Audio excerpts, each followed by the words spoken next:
নওগাঁ এবং জয়পুরহাটে রোপা আমন ধান কাটা এবং মাড়াইয়ের আগ মুহূর্তে রোগবালাই এবং পোকামাকড়ের আক্রমণে দিশেহারা কৃষক। কীটনাশক ব্যবহার করেও দমন করা যাচ্ছে না রোগবালাই পোকামাকড়। ফলে এবছর রোপা আমনের উৎপাদন কিছুটা কম হতে পারে বলে শঙ্কা চাষিদের। এ নিয়ে আরো জানাতে নওগাঁ থেকে যুক্ত হচ্ছেন সহকর্মী সাদিকুল ইসলাম। সাদিকুল ইসলাম, ঠিক 15-20 দিন আগে ধান কাটা এবং মাড়াইয়ের আগে এই ধরনের পোকার আক্রমণ কি নতুন কিছু নাকি এর আগেও ছিল?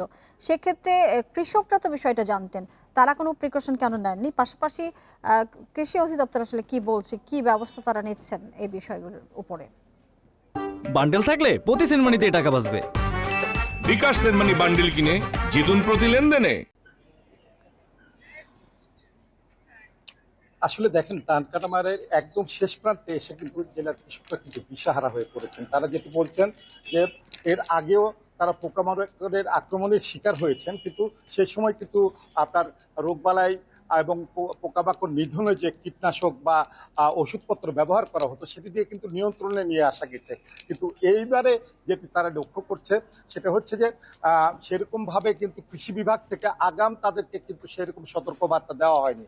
শেষ মুহূর্তে তারা কৃষি বিভাগের পক্ষ থেকে লিফলেট বিতরণ করা হয়েছে এবং কৃষক সমাবেশ করা হয়েছে, কিন্তু সেটি একেবারে শেষ মুহূর্তে, যে মুহূর্তে বলা হয়েছে যে এখন আপনারা এটির আপনার প্রতিষেধক ব্যবহার করেন, কীটনাশক ব্যবহার করেন, আপনারা বালাইনাশক ব্যবহার করেন, ঠিক সেই মুহূর্তে এটি দেওয়ার পরেও কিন্তু এখন আর নিয়ন্ত্রণে আসছে না। কৃষকরা যেটি বলছেন যে প্রতি বছর 1 বিঘা জমিতে তাদের চাষাবাদের জন্য খরচ পড়েছে 8 থেকে 10,000, কিন্তু এবছর বাড়তি খরচ হয়েছে তাদের 1.5 থেকে 2,000 আপনার ধরেন আপনার বালাইনাশক এবং আপনার কীটনাশক ক্রয় করার ক্ষেত্রে।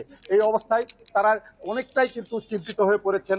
এবং আরেকটি বিষয় কৃষকরা যেটি জানাচ্ছেন যে এই রোগবালাই এবং পোকামাকড়ের আক্রমণের কারণে তাদের কিন্তু ধানের মুচি কেটে ফেলে দেওয়া হচ্ছে, গোড়া কেটে ফেলে দেওয়া হচ্ছে। এই কারণে ধানের শীষ সাদা হয়ে যাচ্ছে এবং মুচি না থাকায় ধানের শীষই আসছে না।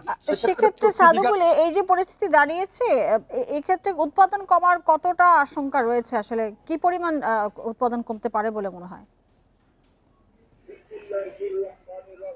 আমি সেই কথাটাই বলছিলাম। কৃষকরা যেটি বলছেন যে এবারে কিন্তু প্রতি বিঘাতেই আপনার কমপক্ষে 5 থেকে 7 মণ ধান কম হবে বলে কৃষকরা আশঙ্কা করছেন। তারা যেটি বলছেন যে প্রত্যেকটি যে জমিগুলোতে আপনার পোকামাকড় এবং বালাইনাশকের রোগবালাইয়ের আক্রমণের শিকার হয়েছে সেটি কিন্তু রিকভারি করা যাচ্ছে না।